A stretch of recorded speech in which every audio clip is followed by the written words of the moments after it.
Hey, what's up, guys? It's your buddy Scott Newby with Bass Brings Us Together. Thanks for stopping by. One really cool thing about the community of ours that keeps growing is not only do I get to go experience other enthusiast setups, but we get to give more demos to people as we grow and grow. We've given just over 500 demos, so it's cool to just kind of collect all the data, people's questions, people's ideas, people's thoughts, and just go through all of this, and then I can answer questions like this. So the question for today is, what are some of the most common mistakes that either I've seen or I've dealt with to help out a fellow enthusiast that may be thinking of making their own media room, home theater room, listening room? So today I'm going to cover the top three that came to mind. I did a little bit of brainstorming and I was like, man, these are three very common ones that have been brought to my attention over the years. And it's actually very easily avoidable and not a lot of money to remedy these issues or to just avoid these issues altogether. So without further ado, let's get started with number one. One of the three very common things that I personally see or deal with or talk to people about is lack of room treatment in their listening setup, whether it be a theater, 2-channel setup.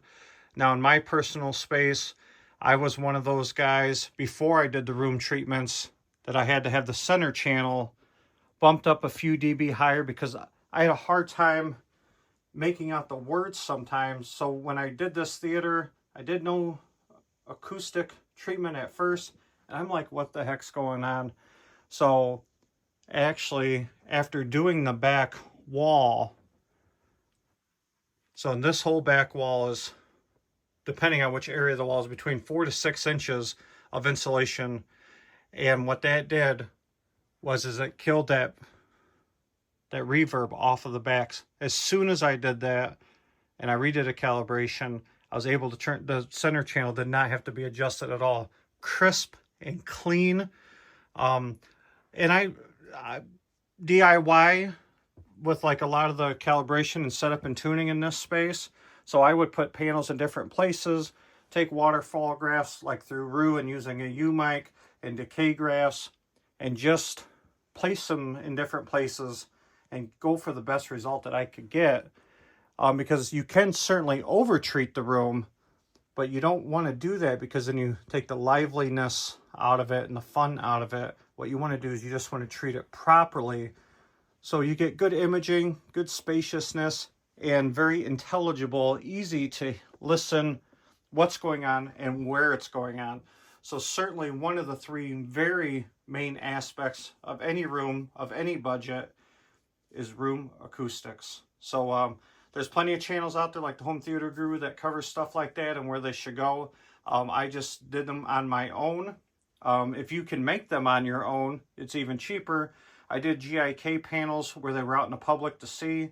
The back wall I just did safe and sound insulation covered in black fabric.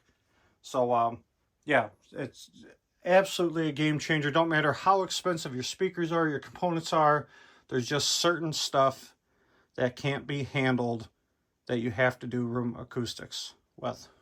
So, all right, that's number one. On to number two. A second common issue that I see is speakers going in the wrong locations or not close enough to the locations they're supposed to be in. This obviously doesn't cost any money. We all deal with room constraints unless you're fortunate enough to build a brand new room completely from scratch or a brand new house. But you definitely want your surround speakers, your back surrounds, your left and right, and the speakers to be as close as possible to where they're supposed to be. So you can see on this side surround speaker, it's actually a little bit more forward, but it is tilted slightly back. That way if somebody is sitting in this seat, it isn't just shooting right into their ear, and then it misses the rest of the people on the row of seat. So I moved it up a little bit and then tilted it back, so then everybody gets that surround effect from that channel.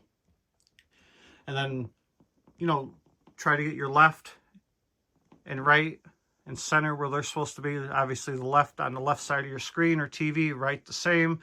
Now for the center channel, for years, I was certainly the guy where the center channel was, you know, just below the screen. I did love it for years, but moving over to the transparent screen to where now it's right in the middle, you can definitely tell a difference. So but I had it right underneath because that's what I had to deal with at the time, and I still enjoyed it, and it was as close as possible to where I needed it to be. So, you know, we've seen some crazy setups where people have all the speakers in the front of the room, or the Atmos speakers ain't, you know, anywhere near where they're supposed to be, or the surrounds are up with the fronts, or the surrounds are up on the front wall. You know, you want to be surrounded by the sound. Even if you're doing like automatic calibration or something, it's not going to be able to fix actual placement issues. It'll do the best it can with whatever you give it, but the, you know, the better start that you give it, certainly the better outcome you're going to get out of it. So take your time to certainly place the speakers where they belong. Dolby and DTSX, you know, they all have, you know, tutorials online or pictures online of where they're supposed to go. So in this setup, so the back surrounds are right behind these two main seats. Now we have 4 seats in this theater. This whole theater is calibrated for these 2 seats. Sorry for that camera motion. So everything is set up for those 2 seats to be an absolute extreme experience. The back surrounds, side surrounds, the Atmos speakers. So that's what we set this room up for. So definitely do the best you can to get your speakers in the locations where they're supposed to be. On to number 3. Now number 3, I think it's overlooked fairly often because people rely on their auto calibration, which auto calibration is certainly better than nothing at all. All systems need to be calibrated in one way or another. The problem I have with auto calibration, now I've used Dirac, I've used Odyssey, I've used ARC. Odyssey is very well known for doing the subwoofer distance incorrectly, and you can verify that with a microphone like this, a U-mic with Rue, and just by simply changing your subwoofer distance by a foot or 2, you know, it's funny because they do the, well, it's not funny, it's actually a pain in the ass, but when they do the automatic calibration and then you see where your subs are rolling off and your mains are taking over and there's a big dip at that crossover point, when obviously it's not supposed to be like that, but a lot, not every time, but a lot of times that subwoofer distance is off, so they're not meshing together very well. And you're just, you know, hoping that your calibration software is doing a correct job. There's easy ways to verify that, obviously by using like a U-mic with Rue, and then you yourself can change that subwoofer distance and you'll see that dip actually flatten out a lot, and you just regained a whole bunch of your frequency and your impact back, because a lot of that's happening at 80 to 120 hertz, and that's a lot of the bass that you could be feeling or feel like you're missing. I get asked this question a lot of what I feel about calibration. So I know how to calibrate. I don't really calibrate for anybody. I do calibrate a lot for myself just because I like playing with my toys, obviously. Shout out to Steven Smith.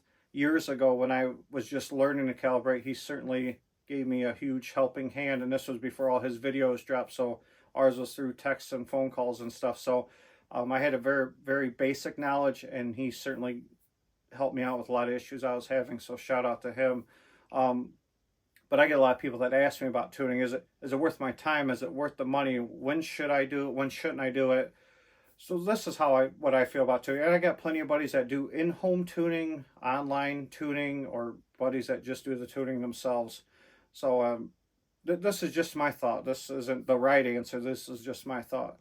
So regardless, somebody should tune your system, whether it's you, an online guy, an in-home guy. Auto, if you absolutely are against it, at least do the auto calibration. It might get some of the stuff right and make it better.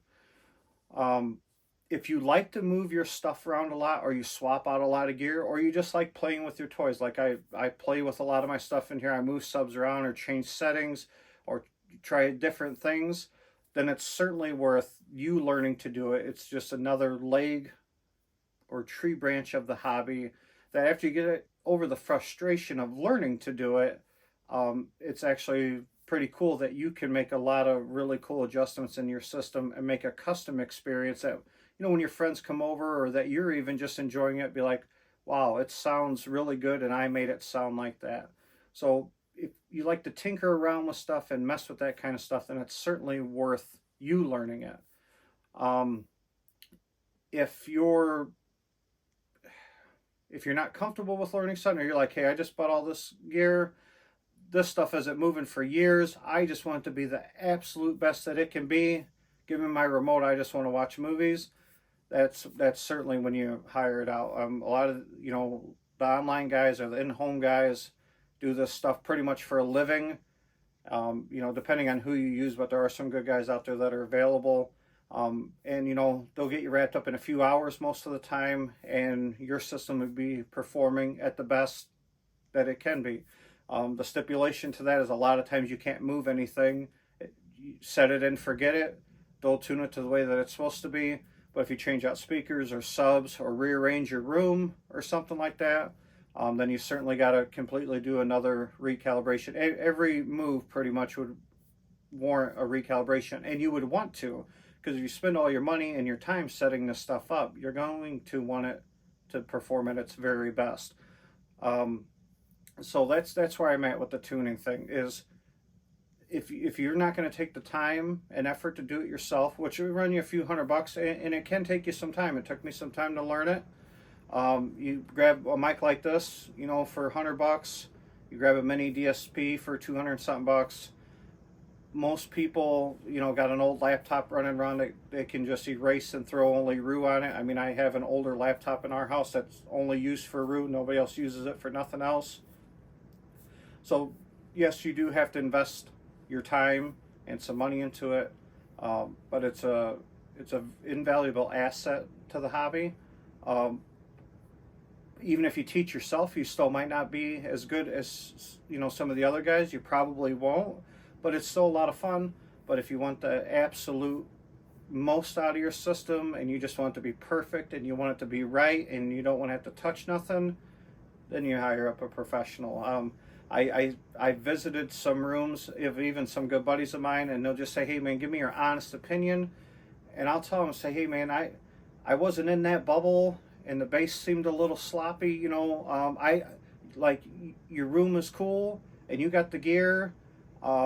Somebody needs to get their hands on this, and they could give you a 30% increase, you know, for not a lot of money. So tuning is key. Tuning is certainly key. So to just recap, 3 mistakes that you could easily avoid by doing a little bit of homework: treating your room properly, setting your speakers up properly, and getting a good calibration on your system.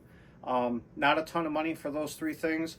I mean, some money, but in the scheme of our hobby or any hobby or just life in general, certainly on the lower tier of cost factor, especially for the reward. Yeah, I'm telling you, no matter what preamp, speakers, screen, project, anything that you have, if it's not set up properly, your room's not set up properly, it's not calibrated properly, it don't matter if it's $1,000 worth of gear or 100 grand worth of gear. That's just me speaking from my experiences of being able to check out a bunch of different rooms, and also with the research I've done with our rooms. So, all right guys, like always, if you enjoying the content, like, subscribe. Certainly appreciate the community. It's been growing every day. Having a lot of fun with you guys. Got some events coming up, so stay tuned. More cool stuff coming your way. Like always, bass brings us together.